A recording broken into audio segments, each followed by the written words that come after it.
সপ্তম দফার নির্বাচন। বঙ্গের 9টি কেন্দ্রে ভোট শুরু হয়েছে নির্দিষ্ট সময়সূচি মেনে।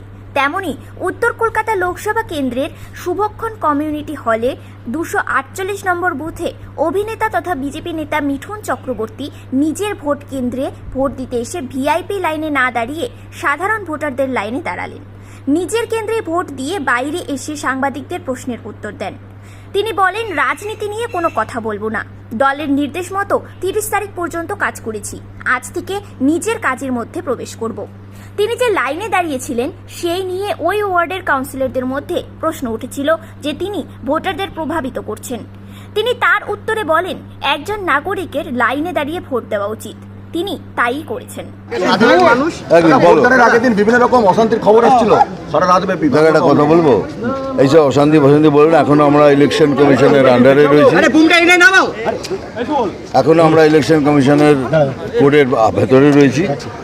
After 6 you can ask me this question, I can answer.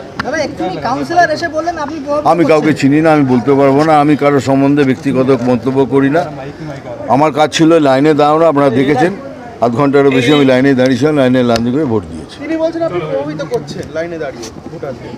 আমি লাইনে দাঁড়িয়ে মানে ভোটারদের ভোট দিতে বলছিলেন ওরকম। তাহলে আমি কি করে ভোট করব? সকাল থেকে না, আমি ভোটে কি করে করবো? আমি যখন এসেছি সেখান থেকে লাইনে দাঁড়িয়েছি, তা আমি ভোটটা কি করে দেবো? লাইন ভেঙে দেবো? আরে কি হলো এটা? কি করে বলুন? আমার কাজ অ্যাজ এ নাগরিক লাইনে দাঁড়িয়ে ভোট দেওয়া, কারণ অ্যাজ এ সিটিজেন আমি লাইনে দাঁড়িয়ে করেছি। আর দেখেছেন আমি almost half an hour to 40 minutes আমি লাইনে এই গরমে দাঁড়িয়েছিলাম। আমাকে বলেও ছিলেন, দাদা আপনি এগিয়ে যান। আমি না, আমি যাবো না, আমি লাইনে দাঁড়িয়ে বলবো। এরপরেই যদি কেউ কিছু আমার কিছু বলার নেই, বলুন। আর সেকেন্ড থিং, আর একটা ভীষণ ইম্পর্টেন্ট কথা আপনাদের বলতে চাই, আমি কোনো সময় দুটো কাজ একসাথে করি না। আমার ইলেকশন ডিউটি, আমার পার্টির অর্ডার, পার্টির ডিকটেট ছিল 30 তারিখ অবধি, আমি সেটা কমপ্লিট করেছি। এবার আমার কাজ হলো আমার প্রফেশনাল লাইনে চলে যাওয়া। আজ থেকে আমি আমার প্রফেশনাল লাইনে ঢুকছি, ফিল্মের কথা বলবো আর রাজনীতির কথা বলবো না। Thank you very much.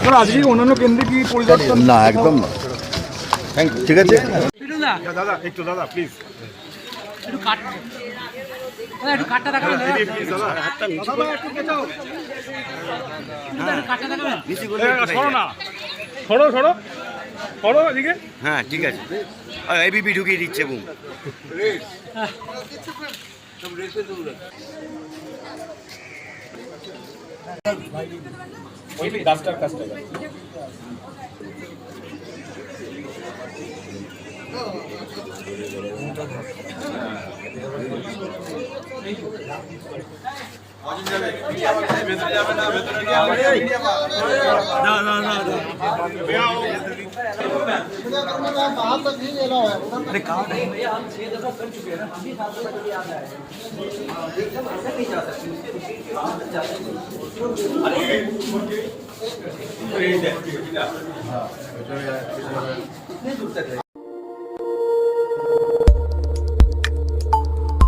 দেখতে থাকুন নিউজ প্রাইম টাইমস, আপনাদের সাথে আপনাদের পাশে।